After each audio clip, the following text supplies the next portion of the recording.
So these methods can now be exploited or brought to bear, I should say, on realistic strain rate viscosity data for blood. We have the strain rate in hertz, or 1/seconds, 1, 2, 3, 4, 6, 9, and values and measured values which have then been suitably plotted on the graph below. Generally speaking, the phenomenon is that the higher for blood, which is what we call a shear thinning fluid, the higher the shear rate, the lower the viscosity. We're asked in the exercise to, and this is an exercise we will be performing within the virtual workshop. We want to do a linear, cubic, and Lagrange interpolation schemes. And use those schemes to evaluate 2.5, 3.6, 7, 0.75, and 11. So the things to note are that 2.5, 3.6, and 7 actually occur within the range, so this is an interpolation part of the problem, but there's also an extrapolation part of the problem, the extrapolation being the values 0.75 and 11. We'll look at these interchangeably but separately. So first of all, we're going to use Skippy and Python to evaluate the spines using the SciPy functionality. So we import the necessary numpy matplotlib.pyplot as PLT, so we can use those shorthand within the code. And the thing we're going to exploit here is the interpolation module of Skippy, and in particular interp1d. We set the data up. Here I've just put these data verbatim, but thereafter used the .t method to transpose the array accordingly. And then, just to get us started, I've plotted the 0th column against the first column, or column 0 and column 1, and I've made these circles, blue circles, default blue circles I should say. Then to compute the interpolation, just use exactly the same method as as previously described. The data from the 0th column, the first column, and the data from the second column. And the kind of interpolation that I want to do is linear, and I've reflected that in the name flin. X I've then set up as using the numpy linspace method. So in numpy there's a method called linspace which will go from 0 to 1, and I'm going to use 101 points. I've then plotted X, and I've used red dotted lines to show the interpolation between these points.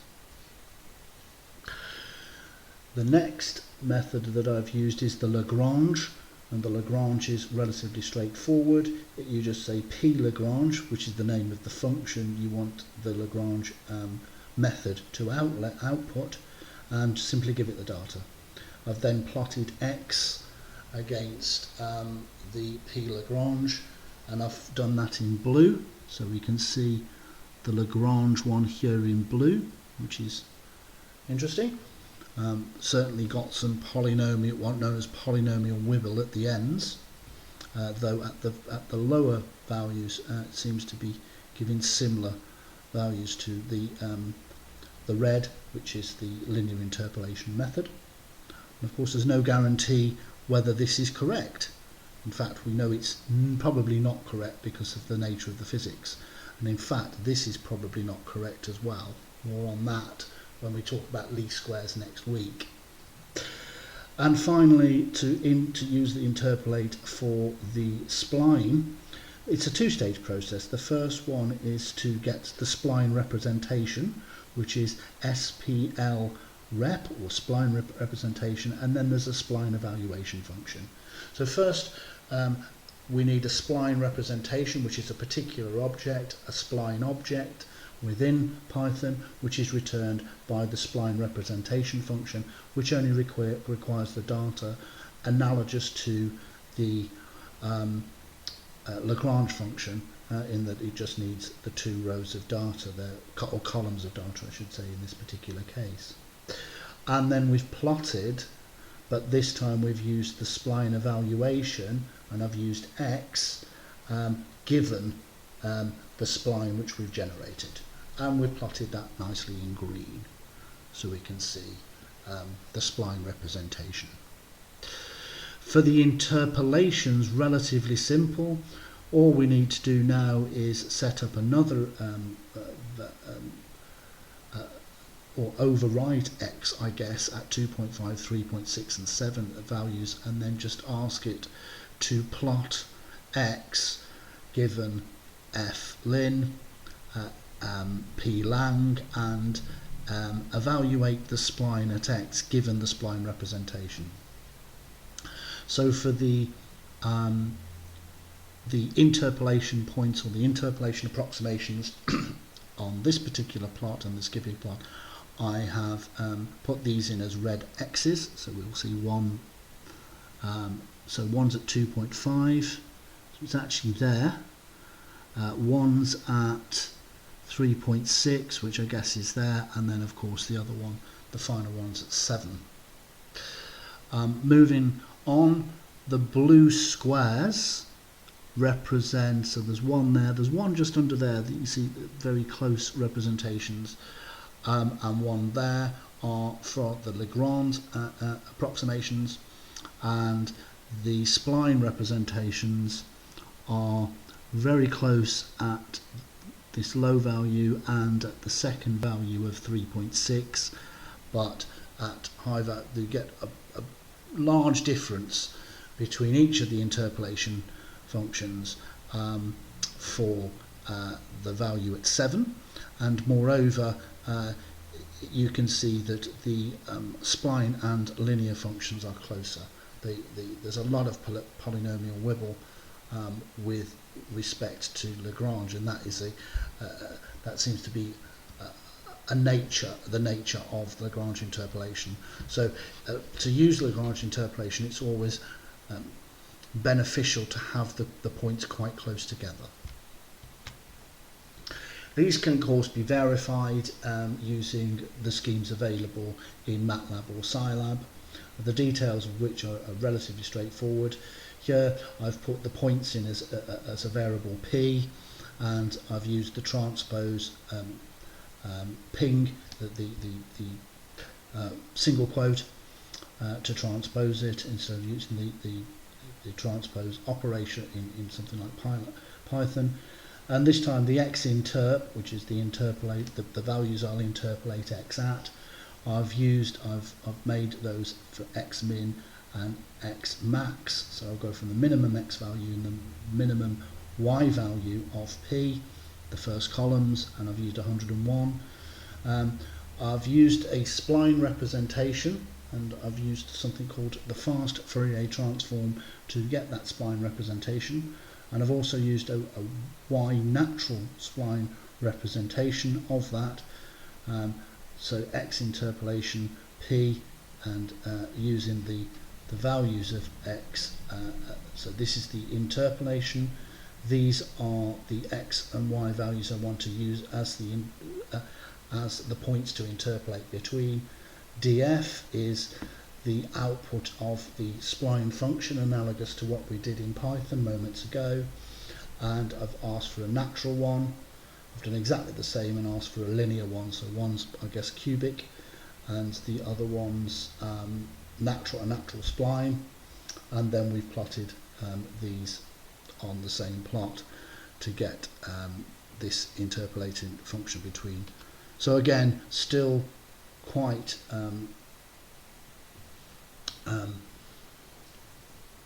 lot of wibble between the particular data points. MATLAB users, not going to go into the details here as MATLAB isn't our tool of choice, Python is, but there is interp1 and interp, which could be used as x are the values, I think v, and xp is the interpolar and linear, and do think about looking up at the help files to see exactly what those are, and it's worth noting that MATLAB has no Lagrange method out of the box. It can of course be set up as a function yourself. Just notes on extrapolation. Now the other values are outside of the region of data. So when in Python you have to say, when you use the when you build the f-linear function, that is to say you get the function out of the interp1d command, kind linear, of course you need to tell it that the fill value command is to extrapolate. So just say fill value equals extrapolate, and then you will be able to use extrapolate. For the spline, you need to give it the bounds, the two extremes, in this case 0.5 and 12. So you can actually then, as long as you tell it that you interpolate inside those bounds, then the spline will interpolate effectively. And it's the same for Lagrange. With Lagrange you would need to I think it's the fill value method, but it's one of those, and you should look that up before using it, of course, in the documentation. So here I've just evaluated f linear, f lang, and I've used the spline evaluation, given that new spline representation, which can now be evaluated between 0.5 and 12, as opposed to the limits of the data in the first instance. So as mentioned a couple of moments ago, the final two values are extrapolation problems rather than interpolation problems. So for 0.75 and 11 we would need to tell Python, the Python interp1d function, that afterwards we wish to extrapolate, otherwise it will just confine all function evaluations to within the data set. And likewise, when we represent the spline, so we produce a spline representation object for Python, we would need to give the bounds of that. So in this case I put 0.5 and 12, knowing that I can then compute at 0.75 and 11 respectively. So it's just a matter of adding those extra, the fill value extrapolate for the linear function, and the bounds xb and xe, the higher and lower bounds of the extrapolation for the spline function. You can then just simply say evaluate at 0.75 and 11. The Lagrange is exactly the same, I think, as the it's an interp1d, so the only difference would be is you would change the kind to Lagrange, and finally the spline evaluation would need to be used, would need the values that you want to extrapolate to, in this case 0.75 and 11 again, but also need the spline object in which to evaluate it on.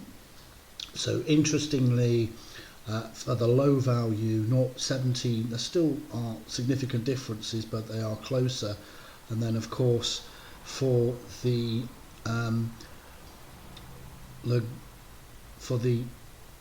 higher value, the 11 value, the Lagrange, because of the is way different, and of course that's an outlier, and this is why we have different methods of interpolation, extrapolation.